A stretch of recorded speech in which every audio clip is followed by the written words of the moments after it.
All right, so gonna jump right into this. Push-ups, great chest exercise, no doubt about it, but an exercise that is done wrong a lot.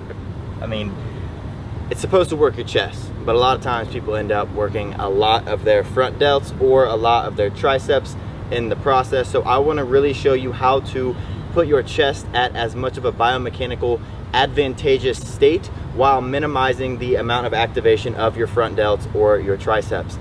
So get right into this. The first thing that you want to do is when you're doing a push-up, you want to make sure that your back is straight. A lot of times you see people who are getting lazy with it and they have their butt hanging down here or they have their butt way up here. This is just making it easy on yourself. This is going to end up putting too much stress on your lower back.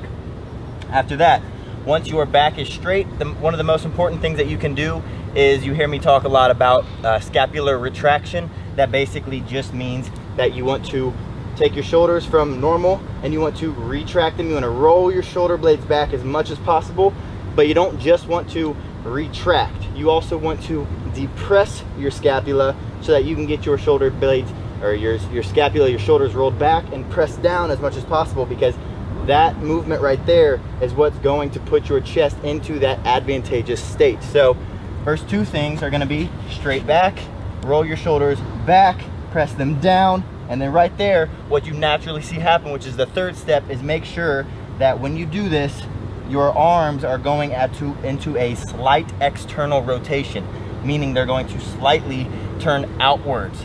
So you're going to press them back. Oh, losing my shoe there. You're going to press them back, down, slightly turn your shoulders outward. This right here, my chest is in as much of an advantageous state. My shoulders are not going to get worked that much.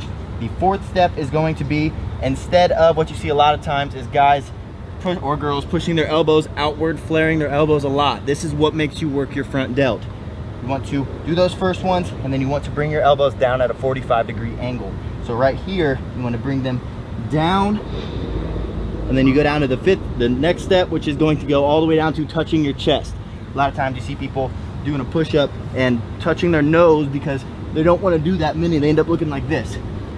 You want to roll your shoulders back, press them down, externally rotate, go down, touch your chest, and then again you want to overemphasize retracting again, using your chest to press back up, and then when you get up to the top, squeeze out that peak contraction at the top of the push-up, but don't lock out your elbows. This right here is a lot different than this.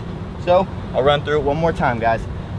Getting into the push-up position, straight back, retract your scapula, depress your scapula, slightly outward rotate your shoulders, elbows down at a 45-degree angle, all the way down, touch your chest, retract again just to make sure you're doing it, press up, squeeze out, peak contraction at the top, go right back into the next one.